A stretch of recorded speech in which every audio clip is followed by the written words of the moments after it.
Good day, everyone. Today, we're diving into an important part of our anatomy, which is the joints. The joints is a connection between two or more bones.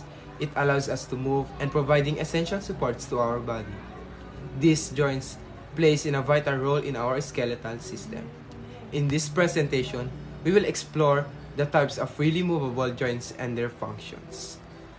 Hi guys, my name is Jan Paul Grande and I am tasked to report the first two types of freely movable joint, which is the pivot and the hinge joint. So let's get started. First, what is pivot? Pivot allows for rotation only. It is formed by a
Saddle, named due to its resemblance to a saddle on a horseback, it is characterized by opposing articular surface with a reciprocal concave-convex shape.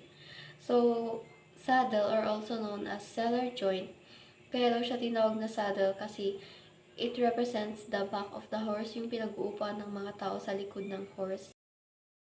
Dun sa surface ng bones kung saan nagmi-meet yung sellar joints is we have concave and convex shape. Next, we have plane joint. A plane joint, also known as a gliding joint, is a type of joint in the body where two bones meet, and their structure are flat or almost flat. These structures allows the bones to slide or glide over one another rather than rotating or bending. The movement in a plane joint is typically limited to sliding in multiple directions, which provides stability and allows for smooth movement in areas like the wrist, ankles, and between some of the small bones in the spine. Dun sa two bones kung saan nagmi-meet yung plane joints, yung surface nun is flat or almost flat. So it allows our wrist, ankles, and some of the bones in our spine to move smoothly. Kaya natin nagagalaw ng maayos or smooth yung kamay natin is that's because of the plane joint. What is condyloid? Condyloid contains a convex surface which articulates with the concave elliptical cavity. They are also known as ellipsoid joints. These joints allow biaxial movement, forward and backward, or from side to side, but not rotation. For example, the wrist. That joint can move forwards and backward, left and right, but it can't rotate. Ball and socket joints. These joints where the ball-shaped surface of one rounded bone fits into cup-like depression of another bone. It permits free movement in numerous axes.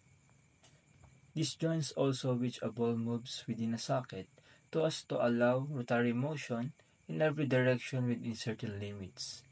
This example is the hip or shoulder. The shoulder can move in all directions. It can rotate as well. So this allows flexion, extension, adduction, abduction, and rotation. In conclusion, how to prevent injury in joints. First is mag-stretching muna tayo sa mga parts ng ating joints. First is sa pivot joint dito sa may bandang leg. Second is sa hinge joint elbow dito. Second is third dito sa saddle joint sa bandang wrist. Fourth is dito sa plane joint between sa tarsal bones natin dito. And last is sa hips natin dito, banda stretch natin. So in conclusion, it is possible to prevent joint injuries, maintain the health, and avoid any injuries throughout the joints. Exercise should be done with proper form and warm-up, as this will strengthen the muscles surrounding the bones and provide assistance to avoid injury. Stretch regularly and engage in low-impact activities, therefore to ensure that blood flows throughout our bodies. Wear supportive shoes, refrain from overdoing it, maintain a healthy weight, and drink lots of water.